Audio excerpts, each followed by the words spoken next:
Halo Sobat Maya, welcome back to my YouTube channel, Sudarsan Glory.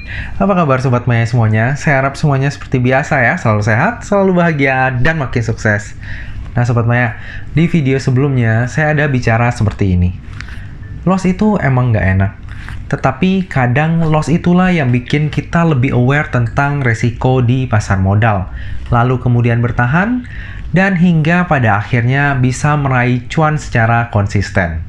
Nah, saya sendiri bisa ngomong seperti itu karena saya sudah mengalami sendiri loss yang sebegitu besarnya yang bisa saya tanggung sebagai seorang Sudarsan. Nah, jadi cerita ini adalah part kedua dari cerita ataupun pengalaman sharing saya loss di dunia saham. Dan loss ini adalah loss terbesar selama saya 9 tahun berada di dunia saham. Bagi yang ingin lebih tahu tentang cerita detailsnya, jangan lupa saksikan video ini sampai habis ya. Sebelum cerita ini dimulai, kita sedikit flashback ke masa kecil saya.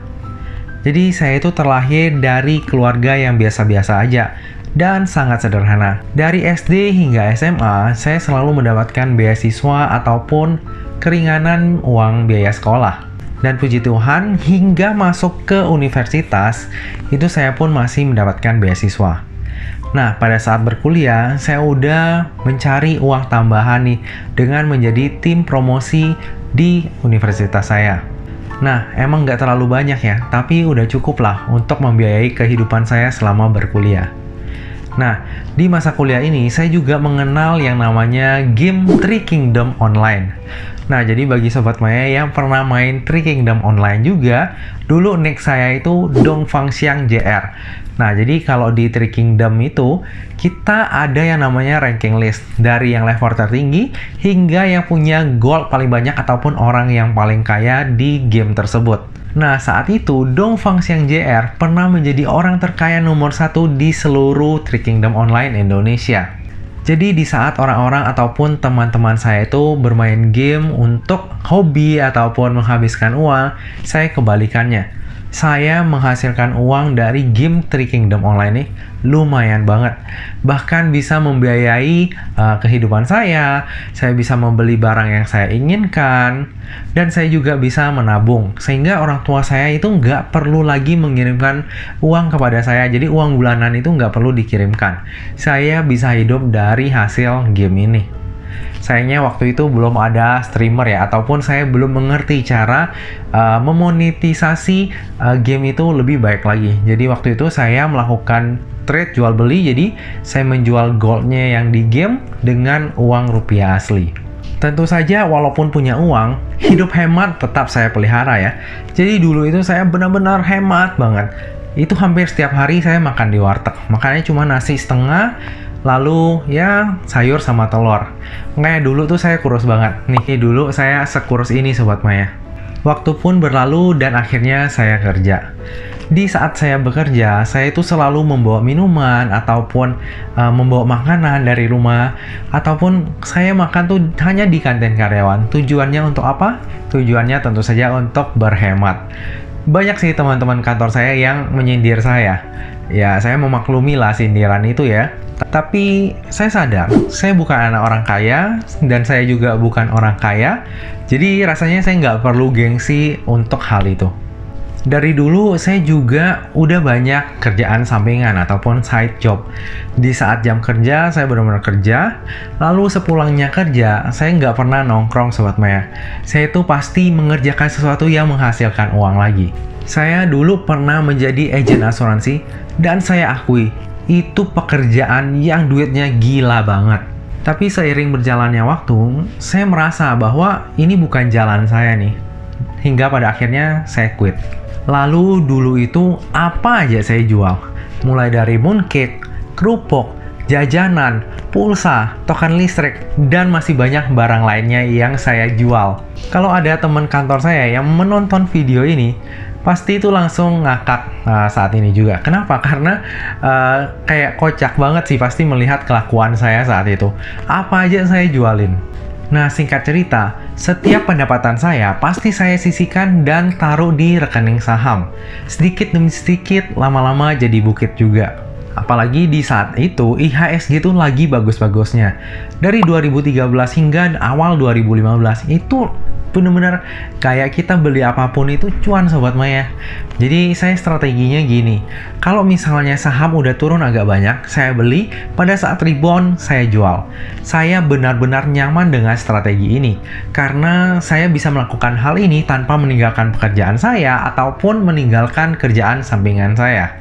Tapi ternyata dari sinilah awal bencana itu dimulai. Saya menemukan sebuah saham yang sangat menarik.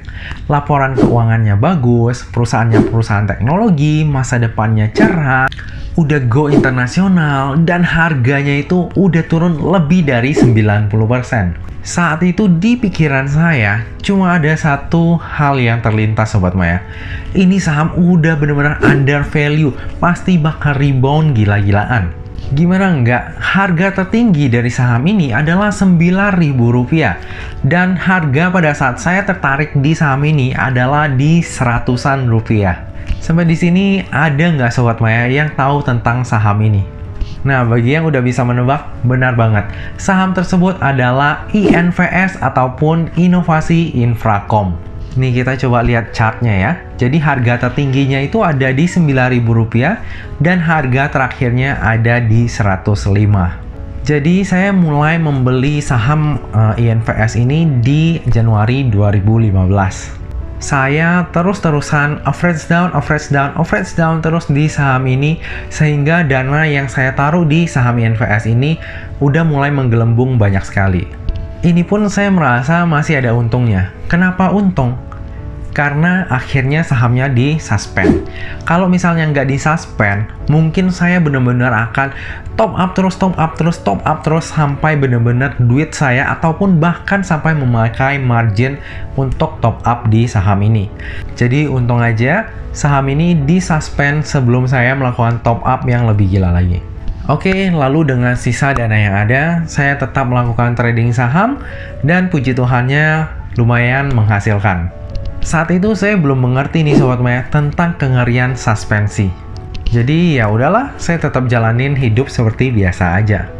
Nah, bagi Sobat Maya yang udah menonton sharing pengalaman saya yang part pertama, pasti tahu ya bahwa saya udah pernah 2 kali vakum dari dunia saham. Nah, saya tuh agak-agak lupa sedikit apakah saya vakumnya itu di akhir tahun 2015 atau di awal 2016. Tapi yang jelas saya mulai balik lagi ke dunia saham di pertengahan tahun 2017. Saat itu saya benar-benar semangat banget Sobat Maya untuk mencari pundi-pundi cuan dari pasar modal sambil menunggu INVS dibuka gemboknya. Namun ternyata semangat saya itu nggak bertahan lama Sobat Maya. Kenapa? Karena ternyata INVS akan di force delisting. Gila, saat itu saya benar-benar kayak tersambar petir di siang bolong. Selama saya vakum, saya tuh benar-benar nggak ngikutin berita. Ternyata banyak pelanggaran yang dilakukan oleh INVS ini. Mulai dari sulap laporan keuangan, hingga nggak adanya pendapatan dari usaha. Artinya, ya perusahaan ini udah nggak beroperasi lagi. Wah, asli parah. Pernah kebayang nggak sih? Uang yang kita kumpulkan susah-susah, udah hemat gila-gilaan, menunda kesenangan, walaupun kita tuh punya uang untuk membeli sesuatu ataupun menghabiskan uang untuk sesuatu, tapi kita tunda untuk mendapatkan cuan ataupun hasil investasi yang jauh lebih besar. Tapi ternyata uangnya malah hilang begitu aja. Saat itu, aduh, saya benar-benar kesal, marah, depresi. Parah banget lah Sobat Maya. Kayak, kok gini ya? Kita di pasar modal itu mau investasi, mau dapetin cuan lebih, tapi kok malah seperti ini. Dan kayak perlindungan investor itu nggak ada. Kalau misalnya Sobat Maya pernah ngalamin hal seperti saya, udah nabung gila-gilaan, udah hemat gila-gilaan, nggak mau beli handphone yang terbaru, ataupun membeli sesuatu yang Sobat Maya inginkan untuk masa depan nih ya, tapi ternyata uangnya malah habis begitu aja. Asli, itu nggak enak banget. Hidup udah nggak sama lagi seperti sebelumnya. Jadi sebelum delisting, INVS ini ada ditawarkan di pasar nego. Tapi waktu itu yang ditawarkan orang yang mau beli itu hanya dari 5 perak sampai 8 perak.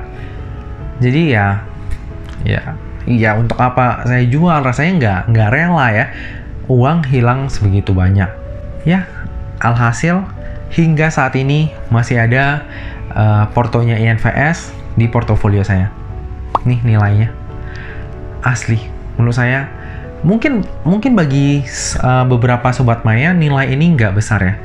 Tapi bagi saya yang udah ngumpulin uang ini dari saya kuliah,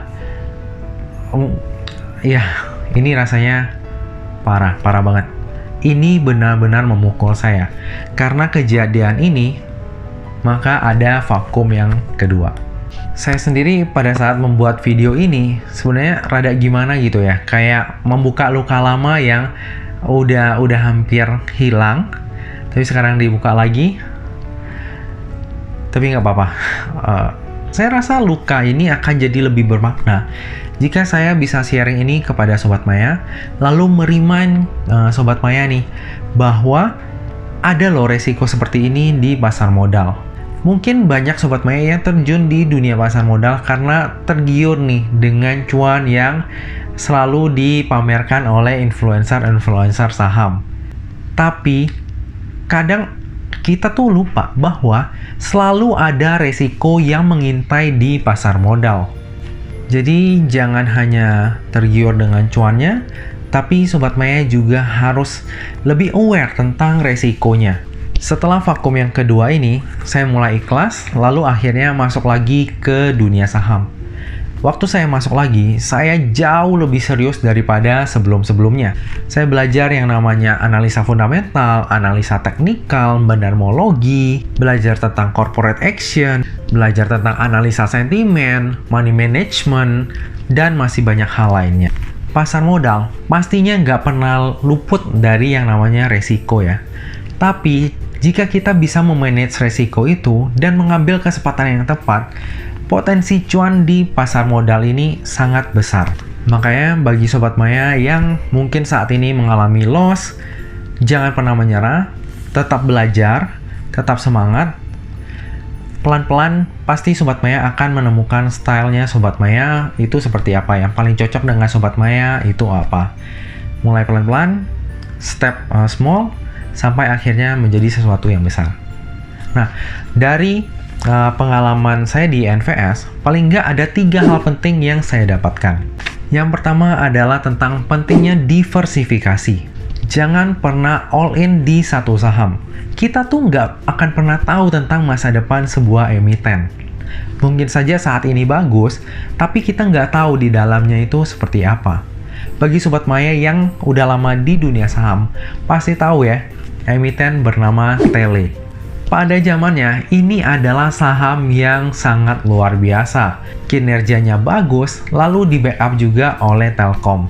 Tapi ya saat ini, Sobat Maya tahu sendirilah nasibnya kayak gimana ya. Lalu yang kedua adalah pentingnya money management. Hingga saat ini, saya tuh jarang banget melakukan average down saham.